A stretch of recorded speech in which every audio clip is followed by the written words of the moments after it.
Bonjour à tous et bienvenue dans un nouvel épisode de la Rue du Sel Kids. Aujourd'hui nous avons la chance de recevoir Colline Vary qui fait partie de l'atelier danse du séjour en chanson. Bienvenue Colline. Merci. Merci d'avoir répondu présent à notre invitation. Je le rappelle pour ceux qui n'auraient pas vu le premier épisode, le séjour en chanson est cette année en partenariat avec le Sel et le spectacle a donc un rapport direct avec l'accès à l'eau dans le monde. Avant de rentrer dans les détails, je pense, on va dire déjà bienvenue à Noélian. Salut. Qu'est-ce que tu dirais qu'on parte ensemble à la découverte de Colline ? C'est parti. Allez. Elle habite à Strasbourg, elle s'appelle Colline, elle a 15 ans et elle fait l'atelier de danse au séjour. Elle fait la colo en chanson pour être avec ses amis, rigoler et approfondir sa foi. Dans la vie, elle aime faire du shopping, du sport et de la musique. Je tiens à préciser d'ailleurs qu'elle a eu son brevet mention très bien. Félicitations. Merci. Je ne vais pas raconter toute ta vie, mais j'avais une dernière petite question pour toi. Est-ce qu'il y a des fois où le sport prend le dessus sur la foi ? Franchement, je pense que entre le sport et la foi, je trouve qu'il faut trouver toujours un équilibre.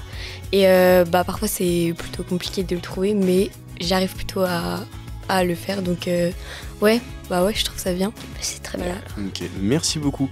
Merci à toi, Noélian, pour cette présentation. À présent, place à l'interview.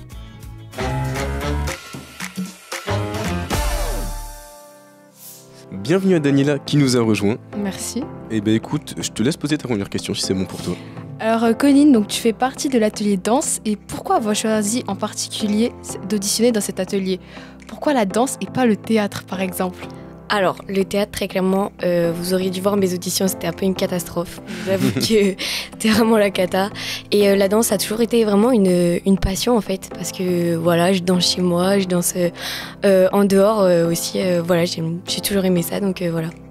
Ok, sinon sur quelle musique de la colo tu préfères danser ? Alors, je pense que c'est On n'a pas mieux d'inventer. Même si la danse, elle est assez compliquée, franchement, je pense que le rendu, il sera vraiment bien. Et donc, en tant que danseuse du séjour, quel conseil tu pourrais donner à un danseur qui a des difficultés pour l'aider à l'améliorer ? Je pense que, franchement, à l'atelier danse, il y a toujours une bonne ambiance, que personne ne se sentira jugé et qu'en fait, il peut faire tout ce qu'il veut et... personne ne jugera et quand t'es prêt en danse, en fait, t'es là pour toi, pour ce que tu fais, donc voilà, pas de stress. Et comment vous réussissez à retenir toutes les chorés ? Alors, franchement, moi je sais pas. Je pense très clairement que, en fait, c'est avec l'entraînement, à force de les faire, on se sent plus à l'aise ou quoi que ce soit, donc voilà. Et donc, vous avez des techniques spécifiques pour réussir correctement vos chorés ? En répétant plusieurs fois, comment ça se passe ? On a la chance d'avoir 3 super danseurs avec nous qui nous montrent les chorégraphies, qui les inventent et tout ça. Et en fait, ils nous expliquent les pas au fur et à mesure. Et quand on les refait, on les refait quand, par exemple, ça va pas, un pas va pas ou quoi que ce soit. Donc, on les refait avec l'entraînement. Ça fonctionne. Et tu as une petite anecdote à nous raconter sur l'atelier danse ? Oui, alors c'était l'année dernière, j'étais avec une partenaire de danse et en fait on devait réaliser une chorégraphie avec des ballets et on faisait semblant que c'était nos partenaires, voilà, mais c'est très drôle, ouais.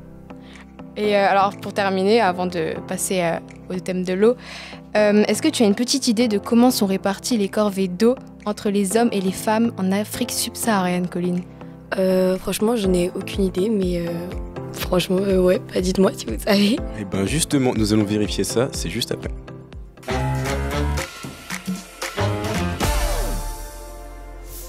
Merci à Adili de nous avoir rejoints. Du coup, est-ce que tu pourrais nous expliquer un peu plus en détail la répartition des corvées en Afrique subsaharienne ? Avec plaisir. En fait, étonnamment, ce sont les filles et les femmes qui s'occupent des corvées d'eau. Mais comme ça leur prend beaucoup de temps et d'énergie, à cause de ça, elles ne peuvent pas aller à l'école ou travailler en étant rémunérées.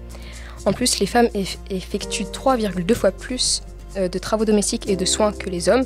Et ces travaux sont bien sûr non payés, non rémunérés. Les charges qu'elles portent, elles sont extrêmement lourdes et elles le portent sur 3 à 4 km. Et ça prend énormément de temps dans leur journée. Bien que les hommes aussi ils travaillent dur, ils sont rémunérés. Et donc je trouve que c'est très inégal. Les femmes, elles travaillent presque autant, voire plus que les hommes, sans gagner autant qu'eux. Comme je l'ai dit dans l'émission précédente, les filles qui ne peuvent pas aller à l'école, elles ne peuvent même pas avoir un travail après parce qu'elles n'ont ni les connaissances ni les compétences nécessaires pour. Et en ajoutant un accès à l'eau potable, les femmes peuvent libérer assez de temps et d'énergie pour se consacrer à d'autres tâches, cette fois-ci rémunératrices, et les filles pour aller à l'école. D'accord, merci beaucoup. Écoute, merci à tous, merci à toi Colline d'avoir accepté l'invitation. Merci beaucoup. Et puis petit rappel concernant le spectacle du séjour en chanson, il se déroulera le samedi 27 juillet à 20h à l'Eden de Sausheim. Toutes les informations en description comme d'habitude. Pour nous, je vous dis à demain pour un nouvel épisode de La Rue du Selkid. Bonne journée à vous, ciao.